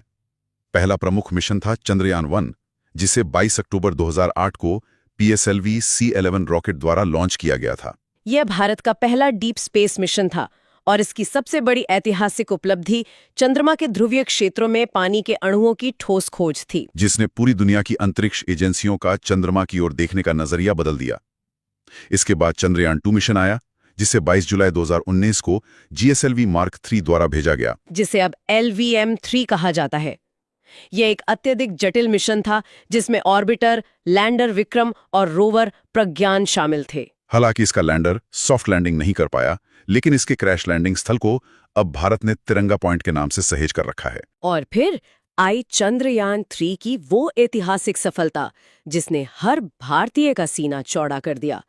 इसे 14 जुलाई 2023 को LVM-3M4 रॉकेट द्वारा लॉन्च किया गया था। और वो तारीख 23 अगस्त 2023, जब लैंडर विक्रम ने चंद्रमा के दुर्गम दक्षिणी ध्रुव पर सॉफ्ट लैंडिंग की। ऐसा करने वाला भारत विश्व का पहला देश बन गया। छात्रों को याद रखना चाहिए कि इस अभूतपूर्व सफलता की याद में अब भारत में हर साल 23 अगस्त को राष्ट्रीय अंतरिक्ष दिवस के रूप में मनाया जाता है। चंद्रयान 3 के जिस स्थान पर लैंडर ने कदम रखा, उस लैंडिंग स्थल को शिव शक्ति पॉइंट नाम दिया गया है। चंद्रमा के अलावा मंगल ग्रह पर भी भारत ने इतिहास रचा है।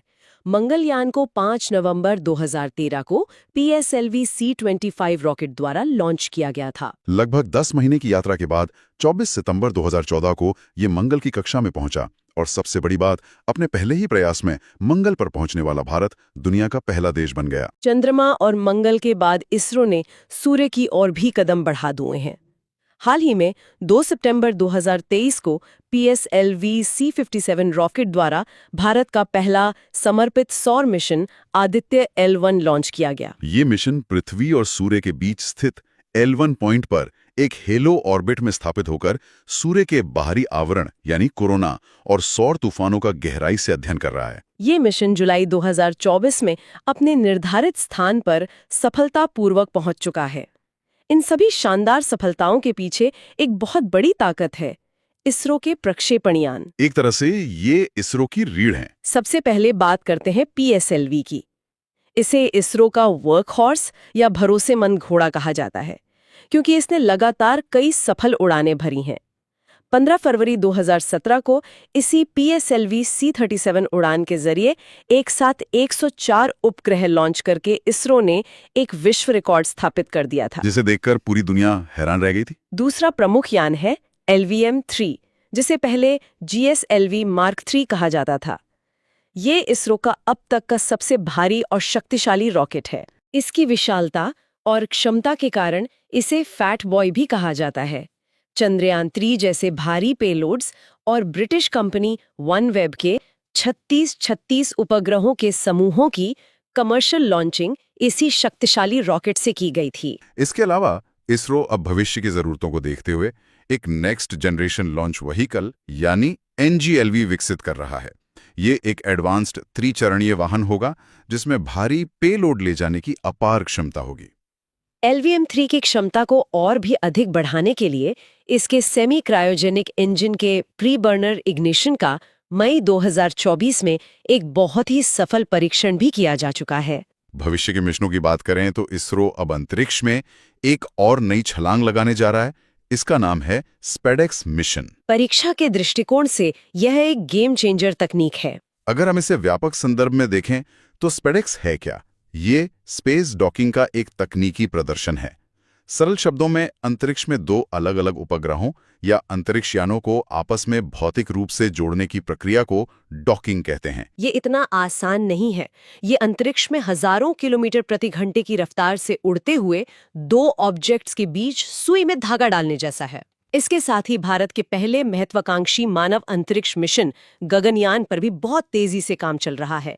इस मिशन के तहत 3 भारतीय अंतरिक्ष यात्रियों को लो अर्थ ऑर्बिट में भेजा जाएगा। 2030 में इसका क्रू एस्केप सिस्टम यानी आपात स्थिति में यात्रियों को बचाने की प्रणाली का परीक्षण पूरी तरह सफल रहा है। और सबसे रोमांचक बात यह है कि 2024 के अंत तक व्योम मित्र नामक एक महिला ह्यूमनॉइड रोबोट के साथ एक मानव रहित परीक्षण उड़ान भी निर्धारित है। केवल सरकारी स्तर पर ही नहीं बल्कि अंतरिक्ष क्षेत्र में निजीकरण और कूटनीति के मोर्चे पर भी भारत बहुत तेजी से आगे बढ़ रहा है। मई 2024 में NSIL ने एक बड़ा कदम उठाते हुए रिमोट सेंसिंग उपग्रह डेटा का वाणिज्यिक नियंत्रण पूरी तरह से अपने हाथ में ले लिया। निजी स्पेस स्टार्टअप कंपनियों का उदय भी भारत में तेजी से हो रहा है। अग्निकूल कॉस्मस ने मई 2024 में अपने निजी रॉकेट अग्निबाण सॉटेक 01 का सफल परीक्षण करके इतिहास रच दिया है। वहीं स्काईरूट एरोस्पेस अपनी प्रसिद्ध विक्रम सीरीज के रॉकेट बना रही है। अब अगला टॉपिक देखते हैं। तो चलिए सीधे रक्षा प्रौद्योगिकी के सबसे ऐतिहासिक कार्यक्रम से शुरुआत करते हैं। बिल्कुल। तो सबसे पहले बात करते हैं IGMDP की, यानी integrated guided missile development programme. ये एक ऐसा टॉपिक है जिसका ऐतिहासिक और तकनीकी दोनों महत्व है। 26 जुलाई 1983 ये वो तारीख है जब इस कार्यक्रम की नींव रखी गई थी। इसका मुख्य उद्देश्य बहुत स्पष्ट था, भारत को मिसाइल प्रौद्योगिकी के क्षेत्र में पूरी तरह से आत्मनिर्भर बनाना। इस मिशन का नेतृत्व डॉक्टर APJ अब्दुल कलाम ने किया था और इसीलिए उन्हें मिसाइल मैन कहा जाता है। अंततः 2008 में DRDO ने इसके सफल समापन की घोषणा कर दी थी। हाँ, और इस प्रोग्राम को याद रखने के लिए परीक्षा के नजरिए से एक बहुत ही शानदार ट्रिक है। इस कार्यक्रम के अंतर्गत कुल 5 मुख्य मिसाइल प्रणालियां विकसित की गई। इन्हें याद रखने का सूत्र है पटना, PATNA। P से पृथ्वी, A से अग्नि, T से त्रिशूल, N से नाग और A से आकाश। ये सिर्फ एक शॉर्टकट नहीं है बल्कि ये भारतीय मिसाइल विकास का एक पूरा क्रमिक खाका है। चलिए इस पटना ट्रिक को एक एक करके डिकोड करते हैं और इनके पीछे की तकनीक को समझते हैं। सबसे पहले P यानी पृथ्वी।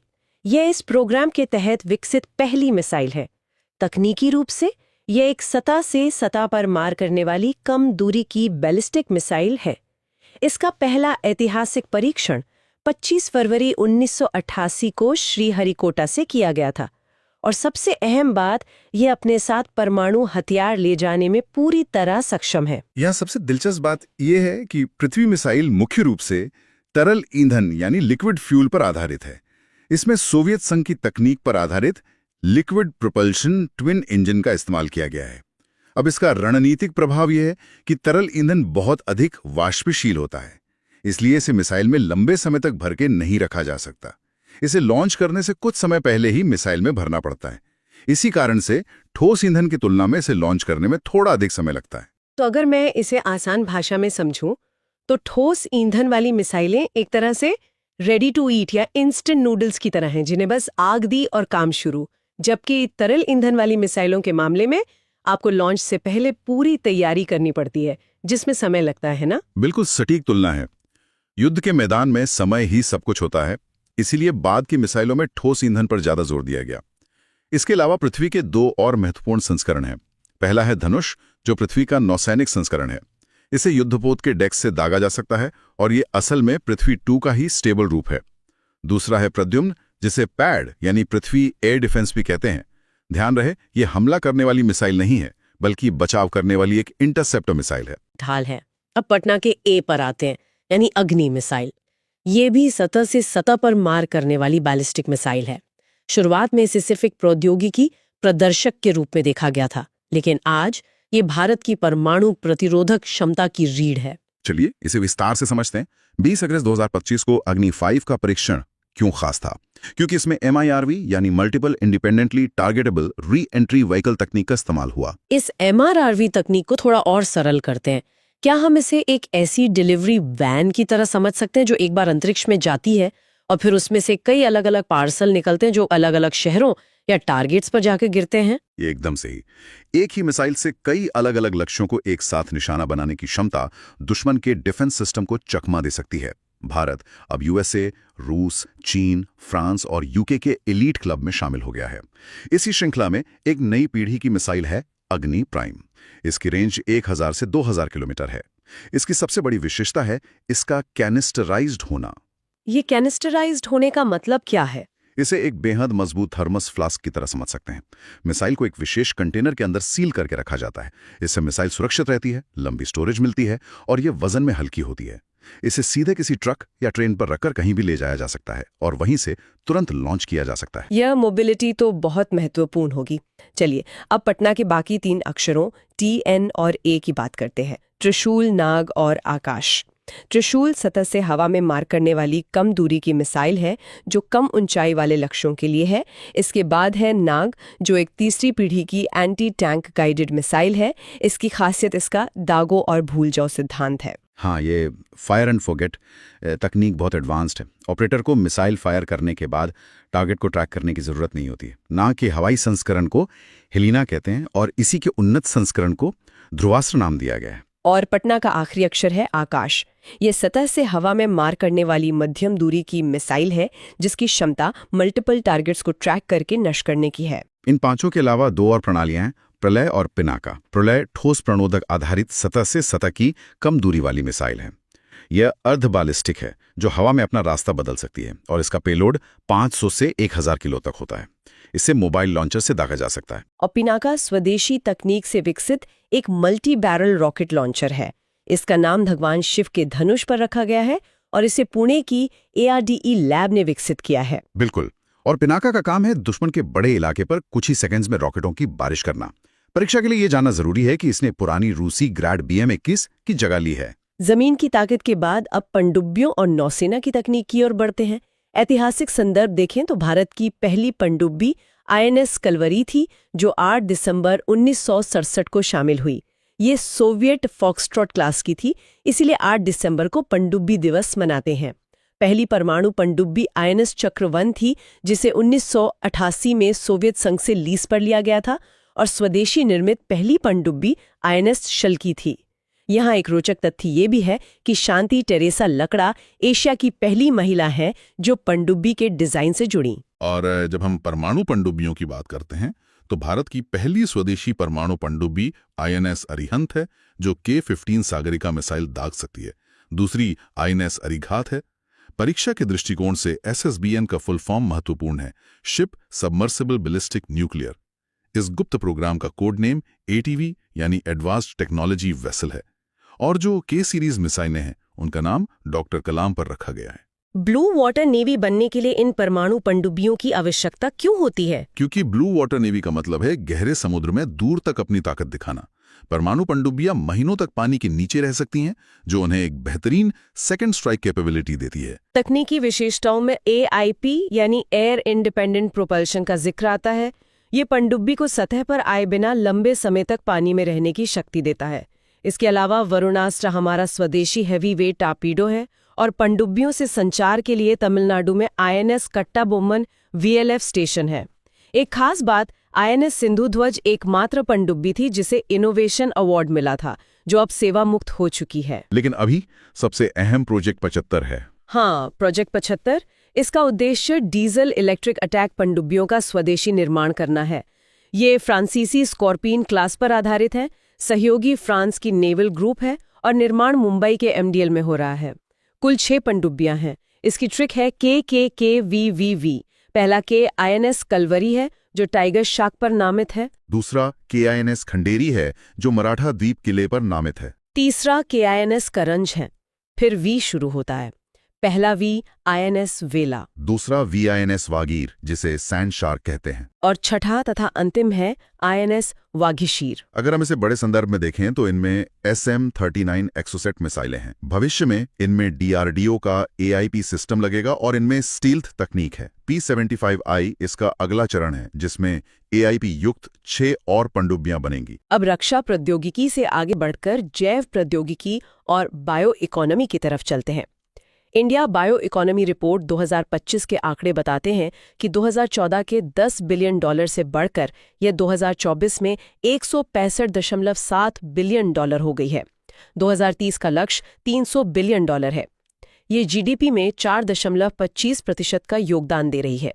हालांकि भारत का R&D खर्च GDP का 1% से भी कम है। फिर भी कई प्रमुख पहलें हो रही हैं, जैसे उन्नति मिशन, जो अपशिष्ट से नवीकरणीय ईंधन बनाता है। बायो एनवायरोटेक का सिस्टम सुएर में हाइड्रोजन सल्फाइड कम करता है। विराग द्वारा बायोफार्मा इग्निशन ग्रांट के तहत स्टार्टअप्स को 18 महीने के लिए 50 लाख रुपए मिलते हैं। छत्तीसगढ़ में बायो फोर्टिफाइड चावल से किसानों की आय में 40 से 50% की वृद्धि हुई है। एक्सियोम 4 और गगनयान में अंतरिक्ष जैव प्रौद्योगिकी का उपयोग हो रहा है और मोहाली के नाबी में national speed breeding crop facility बनी है। बायोरेमीडिएशन भी बहुत अहम है। इसका मतलब है जीवित जीवों जैसे बैक्टीरिया या कवक द्वारा विषैले प्रदूषकों को हानिरहित बनाना। इसके 2 प्रकार हैं, इन सीटू और एक्स सीटू। इन सीटू मतलब सीधे उसी स्थान पर इलाज करना, जैसे समुद्र में तेल फैलने पर वही बैक्टीरिया डालना। बिल्कुल। और एक्स सीटू में संदूषित मिट्टी या जल को निकालकर किसी नियंत्रित स्थान पर ले जाकर उपचार किया जाता है। अब आनुवंशिकी, जीनोम और क्रिस्पर पर आते हैं। GMO यानी जेनेटिकली मॉडिफाइड ऑर्गेनिज्म की व्यावसायिक खेती को भारत में GEAC मंजूरी देती है और पर्यावरण संरक्षण अधिनियम 1986 के तहत नियंत्रित होता है। अंतर्राष्ट्रीय स्तर पर इसके लिए कार्टाजेना प्रोटोकॉल है। पौधों में नया जीन डालने के लिए जीन गन विधि का इस्तेमाल होता है। भारत में इसके उदाहरण BT कॉटन और DMH11 सरसों हैं, जो वरुणा और अर्ली हीरा 2 का क्रॉस है। जीनोम अनुक्रमण में DNA या RNA के A, T, C और G का सटीक क्रम पढ़ा जाता है। भारत में इंडिजेन कार्यक्रम, वन डे वन जीनोम पहल और जीनोम इंडिया परियोजना चल रही है। इसमें नेक्स्ट जनरेशन सीक्वेंसिंग तकनीक का बड़ा रोल है। एक जीनोम से लगभग 200 GB डेटा निकलता है। BRCA1 और BRCA2 जीन से ब्रेस्ट और ओवेरियन कैंसर के जोखिम का पता चलता है। गेहूं में रोग प्रतिरोधक क्षमता और मवेशियों में एकीकृत जीनोमिक चिप इसके अन्य अनुप्रयोग हैं। जीन एडिटिंग में CRISPR-Cas9 बहुत चर्चा में है। Cas9 एक एंजाइम है जो कैंची की तरह DNA काटता है। यहाँ सोमैटिक और जर्म लाइन का अंतर स्पष्ट होना चाहिए। सोमैटिक एडिटिंग त्वचा या रक्त में होती है, जो अगली पीढ़ी में नहीं जाती, जबकि जर्म लाइन एडिटिंग भ्रूण में होती है, जो भावी पीढ़ियों में जाती है। उदाहरण के लिए भारत के जीनोम एडिटेड चावल जैसे DRR चावल 100, जिसे कमला भी कहते हैं, और पूसा DST चावल। इसके अलावा ZFN और टैलेंस भी अन्य जीन एडिटिंग तकनीकें हैं। डी एक्सटिंक्शन का एक बड़ा उदाहरण कोलोसल बायोसाइंसेज द्वारा विलुप्त डायर वुल्फ को जीवित करने का प्रयास है, और नासा अंतरिक्ष में DNA रिपेयर प्रयोग कर रहा है। अब अगला टॉपिक देखते हैं। इस सत्र में हम विज्ञान और प्रौद्योगिकी के 4 अत्यंत महत्वपूर्ण विषयों पर चर्चा करेंगे। नैनो प्रौद्योगिकी, आनुवंशिक रूप से संशोधित जीव जिन्हें हम GMO कहते हैं, भारत का परमाणु ऊर्जा कार्यक्रम और अंत में बौद्धिक संपदा तथा डिजिटल अधिकार। तो नैनो प्रौद्योगिकी से शुरुआत करते हैं। इसकी एक मानक परिभाषा है कि यह विज्ञान की वो शाखा है जहां 1 से 100 नैनोमीटर के स्तर पर परमाणुओं और अणुओं में हेरफेर किया जाता है। सही कहा, लेकिन उम्मीदवारों के मन में अक्सर ये सवाल आता है कि यह 1 नैनोमीटर आखिर होता कितना है? हाँ, इसे विजुअलाइज करना थोड़ा मुश्किल है। देखिए, इसे समझने के लिए छात्रों को एक सरल उदाहरण दिमाग में रखना चाहिए। इंसान के सिर का एक बाल लगभग 80,000 से 1 लाख नैनोमीटर मोटा होता है। बाप रे, मतलब 1 नैनोमीटर 1 मिलीमीटर का 100 मिलियनवां भाग हो गया। बिल्कुल। लेकिन यहाँ जो बात सबसे ज्यादा ध्यान देने योग्य है वह केवल इसका छोटा आकार नहीं है। सबसे महत्वपूर्ण वैज्ञानिक तथ्य ये है कि जब हम पदार्थों को इतने सूक्ष्म स्तर पर ले जाते हैं तो उनके भौतिक और रासायनिक गुण पूरी तरह बदल जाते हैं। जी, उनका surface area to volume ratio यानी सतह के क्षेत्रफल और आयतन का अनुपात बहुत अधिक बढ़ जाता है। और साथ ही क्वांटम प्रभाव भी हावी हो जाते हैं। एकदम सही।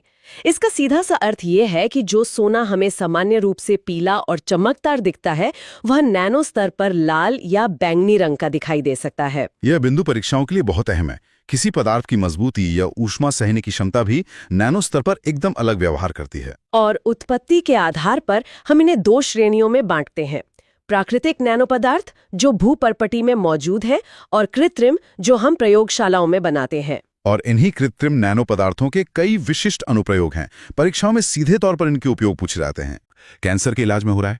मैं चाहूंगा कि आप छात्रों को इसकी कार्यप्रणाली बताएं। मैं स्पष्ट करना चाहूंगी कि सामान्य कीमोथेरेपी में दवा पूरे शरीर में जाती है और स्वस्थ कोशिकाओं को भी नुकसान पहुंचाती है, जो कि बहुत दर्दनाक होता है। जी। लेकिन नैनो शेल्स बहुत ही सूक्ष्म सोने या सिलिका के कण होते हैं। इन्हें इस तरह डिजाइन किया जाता है कि ये सीधे केवल कैंसर वाले ट्यूमर तक पहुंचे। और फिर इन पर बाहर से इंफ्रारेड लाइट डाली जाती है। बिल्कुल, जिससे ये गर्म हो जाते हैं और सिर्फ कैंसर कोशिकाओं को नष्ट कर देते हैं। स्वस्थ कोशिकाएं सुरक्षित रहती हैं। इसके अलावा घाव की पट्टियों और वाटर प्यूरिफायर में एंटीबैक्टीरियल नैनो सिल्वर का उपयोग भी तो हो रहा है। चांदी सदियों से अपने एंटीबैक्टीरियल गुणों के लिए जानी जाती है, लेकिन नैनो स्तर पर यह कीटाणुओं को मारने में कई गुना अधिक प्रभावी हो जाती है। अगर हम कृषि क्षेत्र की बात करें तो हाल ही में इफ्को का नैनो यूरिया बहुत चर्चा में रहा है। नैनो यूरिया तो कृषि क्षेत्र का गेम चेंजर है। परीक्षा के लिए तथ्य बहुत महत्वपूर्ण है कि नैनो यूरिया की केवल 500 मिलीलीटर की बोतल 45 किलोग्राम की पारंपरिक यूरिया की बोरी के बराबर काम करती है। ऐसा इसलिए संभव है क्योंकि इसके कण इतने छोटे होते हैं कि पत्तियों पर स्प्रे करने से पौधे उन्हें पूरी तरह सोख लेते हैं। जी, जिससे मिट्टी और भूजल का प्रदूषण भी कम होता है। और इलेक्ट्रॉनिक्स में भी हम क्वांटम डॉट्स का इस्तेमाल देख रहे हैं स्मार्ट स्क्रीन्स में। और कंप्यूटर प्रोसेसर में जो नैनो चिप्स लग रही हैं उनका आकार 5 नैनोमीटर से भी कम हो गया है। रक्षा क्षेत्र में भी स्टेल्थ तकनीक बहुत रोचक है। लड़ाकू विमानों पर एक विशेष नैनो पेंट लगाया जाता है जो रडार की तरंगों को सोख लेता है। यानी रडार स्क्रीन पर विमान दिखाई नहीं देता। और सैन्य उपयोग के लिए लिक्विड बॉडी आर्मर भी बन रहा है। इसमें सिलिकॉन डाइऑक्साइड के नैनो कणों को एक तरल पॉलीमर में मिलाया जाता है जो गोली लगने पर मिलीसेकंड में कठोर होकर बुलेट प्रूफ जैकेट बन जाता है। साथ ही ऐसी बैटरियां बन रही हैं जो 10 गुना तेजी से चार्ज हो सकती हैं। पर्यावरण में भी लोटस इफेक्ट वाली सेल्फ क्लीनिंग कोटिंग है जहां नैनो उभारों के कारण पानी सतह पर टिक नहीं पाता। और जल शोधन में बनारस हिंदू विश्वविद्यालय का शोध बहुत अहम है। BHU के वैज्ञानिकों ने कार्बन नैनो ट्यूब फिल्टर विकसित किए हैं जो पानी से सूक्ष्म प्रदूषकों को हटा सकते हैं। और झील के पानी में पारा आयन का पता लगाने में भी इसका इस्तेमाल हो रहा है। आपने कार्बन नैनो ट्यूब का जिक्र किया। छात्रों को कार्बन आधारित नैनो पदार्थों पर विशेष ध्यान देना चाहिए। हाँ, कार्बन नैनो ट्यूब या CNT स्टील से 100 गुना अधिक मजबूत है और इसका वजन स्टील के छठे हिस्से के बराबर है। इसे ऐसे विजुअलाइज करें कि इंसान के बाल से भी पतले धागे से एक कार लटका दें और वो न टूटे। अद्भुत। और कार्बन का एक और अपरूप है ग्राफीन। 2004 में आंद्रे गियम और कॉन्स्टेंटिन नोवोसेलोव ने इसकी खोज की थी, जिसके लिए उन्हें 2010 में नोबेल पुरस्कार मिला था। ग्राफीन कार्बन परमाणुओं की सिर्फ एक परमाणु जितनी मोटी परत है, मधुमक्खी के छत्ते जैसी संरचना में। जी, ये स्टील से 200 गुना ज्यादा मजबूत है और बेहतरीन सुचालक है। और ये प्रकाश का केवल 2.3% ही अवशोषित करता है, यानी ये लगभग पारदर्शी है। इसी कारण ये टच स्क्रीन के लिए आदर्श है। और इसी नवाचार को बढ़ावा देने के लिए केरल में India innovation centre for graphene की स्थापना की गई है। भारत की स्थिति की बात करें तो विज्ञान और प्रौद्योगिकी विभाग के अनुसार नैनो विज्ञान प्रकाशन में हम दुनिया में 3रे स्थान पर हैं। इसकी शुरुआत 9वीं पंचवर्षीय योजना में हुई थी। फिर 2001 में DST विशेषज्ञ समूह बना और 10वीं पंचवर्षीय योजना में NSTI के तहत औपचारिक शुरुआत हुई। सबसे बड़ी छलांग 2007 में आई जब नैनो विज्ञान एवं प्रौद्योगिकी पर मिशन शुरू हुआ। और प्रमुख हस्तियों में डॉक्टर CNR राव का नाम सर्वोपरि है, जिन्हें भारतीय नैनो टेक्नोलॉजी का जनक कहा जाता है। मोहाली स्थित नैनो विज्ञान और प्रौद्योगिकी संस्थान भारत का पहला ऐसा संस्थान है। माइटी ने भी INUPI-2I प्रोग्राम शुरू किया है। लेकिन इतने सूक्ष्म स्तर पर काम करने के स्वास्थ्य जोखिम भी तो होंगे। बिल्कुल, नैनोकण सांस या त्वचा के जरिए रक्त में प्रवेश कर सकते हैं। कोबाल्ट और क्रोमियम के नैनोकण फाइब्रोब्लास्ट कोशिकाओं को नुकसान पहुंचा सकते हैं, जो हमारे ऊतकों और त्वचा के लिए कोलेजन बनाती हैं। जी। चलिए, निर्जीव पदार्थों से अब जैविक दुनिया में चलते हैं। आनुवंशिक रूप से संशोधित जीव यानी GMO। इस खंड में जीन स्थानांतरण की विधियों को समझना जरूरी है। परीक्षा के लिए 4 प्रमुख विधियां हैं। पहली है जीन गन विधि। इसमें सोने या टंगस्टन के बारीक कणों पर वांछित DNA की कोटिंग करके उन्हें उच्च दबाव से पौधों की कोशिकाओं में दागा जाता है। दूसरी है एग्रोबैक्टीरियम विधि।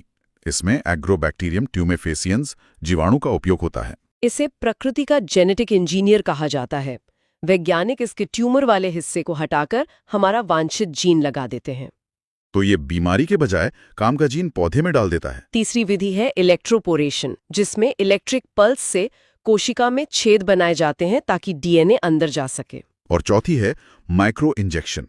इसमें सीधे कांच की बारीक सुई से DNA को कोशिका के केंद्रक में इंजेक्ट किया जाता है। भारत में GMO से जुड़े विवादों में BT बैंगन प्रमुख है, जिसे 2009 में GEAC द्वारा मंजूरी मिली थी, लेकिन विरोध के कारण रोक लगानी पड़ी। अंतर्राष्ट्रीय स्तर पर BT मक्का से मोनार्क तितलियों को होने वाले नुकसान की आशंका भी एक बड़ी पर्यावरणीय चिंता रही है। अब ऊर्जा सुरक्षा की बात करते हैं। भारत का परमाणु ऊर्जा इकोसिस्टम। परमाणु ऊर्जा विभाग सीधे प्रधानमंत्री के अधीन है। वर्तमान क्षमता 8.18 गीगावाट है और लक्ष्य 2031-32 तक 22.48 गीगावाट करना है। इसके लिए स्मॉल मॉड्यूलर रिएक्टर या SMR पर ध्यान दिया जा रहा है। 2025-26 के बजट में परमाणु ऊर्जा मिशन की घोषणा हुई है, जिसका लक्ष्य 2033 तक 5 स्वदेशी SMR विकसित करना है। इनकी क्षमता लगभग 300 मेगावाट इलेक्ट्रिक होती है और ये आकार में पारंपरिक रिएक्टरों से 1/3 होते हैं। और इनमें निष्क्रिय सुरक्षा प्रणालियां होती हैं, जो दुर्घटना की स्थिति में बिना मानवीय हस्तक्षेप के रिएक्टर बंद कर सकती हैं। अब भारत के 3 चरण परमाणु ऊर्जा कार्यक्रम को समझते हैं, जो डॉक्टर होमी भाभा ने परिकल्पित किया था। ये इसलिए जरूरी है क्योंकि भारत में यूरेनियम कम है, लेकिन थोरियम का दुनिया का सबसे बड़ा भंडार हमारे पास है। लेकिन थोरियम सीधा परमाणु ईंधन नहीं है। ये फिसाइल नहीं है, बल्कि फर्टाइल है। मतलब पहले थोरियम को ऊर्जा देने वाले पदार्थ में बदलना होगा। इसीलिए 3 चरण बनाए गए। Stage 1 pressurised heavy water reactor पर आधारित है। इसमें प्राकृतिक यूरेनियम ईंधन है और भारी पानी मंदक है। इस चरण के प्रयुक्त ईंधन की रीप्रोसेसिंग से प्लूटोनियम मिलता है और यही प्लूटोनियम स्टेज 2 में फास्ट ब्रीडर रिएक्टर में ईंधन का काम करता है। इसी दूसरे चरण में थोरियम की एंट्री होती है। प्लूटोनियम के विखंडन से न्यूट्रॉन थोरियम से टकराकर उसे यूरेनियम 233 में बदल देते हैं, जो कि एक बेहतरीन परमाणु ईंधन है। और अंत में स्टेज 3 जो पूरी तरह थोरियम आधारित रिएक्टर होगा, इसमें हम थोरियम और यूरेनियम 233 का एक साथ उपयोग करेंगे। अब इन सभी नवाचारों को कानूनी सुरक्षा देने की बात करते हैं। बौद्धिक संपदा अधिकार और डिजिटल अधिकार। छात्रों को 4 मौलिक अवधारणाएं स्पष्ट होनी चाहिए। पहला, कॉपीराइट, जो रचनात्मक कृतियों को सुरक्षा देता है। यह विचार को नहीं, अभिव्यक्ति को सुरक्षित करता है। दूसरा है पेटेंट, जो आविष्कार के लिए होता है। भारत में इसकी अवधि 20 वर्ष है। तीसरा, ट्रेडमार्क है, जो ब्रांड या लोगो के लिए है। और चौथा ट्रेड सीक्रेट है, जैसे कोको कोला का फॉर्मूला या गूगल का सर्च एल्गोरिथम। डिजिटल अधिकारों में DRM यानी डिजिटल राइट्स मैनेजमेंट अहम है, जिससे कंटेंट को लॉक किया जाता है। और डिजिटल पायरेसी तब होती है जब कोई बिना अनुमति के डाउनलोड और शेयर करता है। प्लेगियरिज्म या साहित्यिक चोरी भी एक अपराध है, जहां दूसरों की रिसर्च को अपना बताया जाता है। मुनाफे के लिए प्रसिद्ध ब्रांड का डोमेन रजिस्टर करना साइबर स्क्वैटिंग कहलाता है। वहीं क्रिएटिव कॉमन्स एक सार्वजनिक लाइसेंस है, जो उपयोग की छूट देता है, जैसे विकिपीडिया। भारत में कॉपीराइट अधिनियम 1957, पेटेंट अधिनियम 1970 और IT अधिनियम 2000 मौजूद हैं। 2016 की राष्ट्रीय बौद्धिक संपदा अधिकार नीति भी है और नोडल विभाग वाणिज्य मंत्रालय के तहत DPI IT है। अंतर्राष्ट्रीय स्तर पर जिनेवा में विपो, WTO के तहत ट्रिप्स समझौता और 1886 का बर्न कन्वेंशन महत्वपूर्ण है।